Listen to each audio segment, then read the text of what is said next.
Around 250,000 people in the UK are thought to suffer from ME, or chronic fatigue syndrome, including hundreds being treated in the northeastern Cumbria. The Health Secretary, Sajid Javid, has recently set out his intention to do more to tackle the illness. Stephen Hocking from Keswick lives with the condition. This is his story.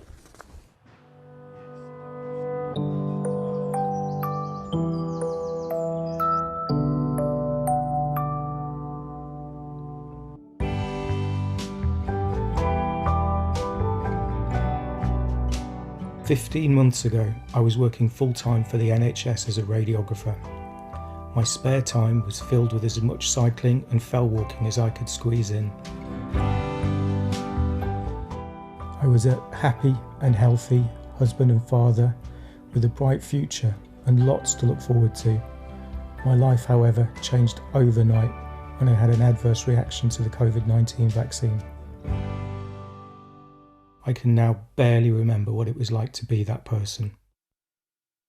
I have since been diagnosed with a condition called myalgic encephalomyelitis, commonly known as chronic fatigue syndrome. Instead of my usual abundant energy, I now get out of breath just walking up the stairs. At first, I struggled to understand what was happening to me, so I tried to push through my symptoms.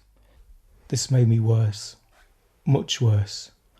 I now find it difficult to concentrate, and just a simple conversation can exhaust me to the point where I have to lie down in a dark room. My body no longer regulates itself properly, and simply standing up causes my heart rate to race like I'm running a marathon. My symptoms are so bad that I've lost my job and am housebound except for the occasional hospital appointment. Some days I'm unable to get out of bed, and it's not unusual for me to sleep up to 16 hours a day. It's like your battery only ever reaches 5%, no matter how long you put it on charge.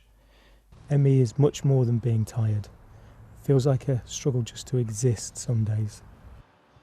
Despite the devastating effect it has had on my life, I have received no medical treatment from the NHS. When I was finally diagnosed, nobody explained what it was or how it would affect my life. The only treatment option was a clinic led by a health psychologist, when ME is not, despite misconceptions, a psychological issue. Doctors are taught very little about our condition, so we're often written off as being lazy or as suffering from a mental health condition. More research is desperately needed.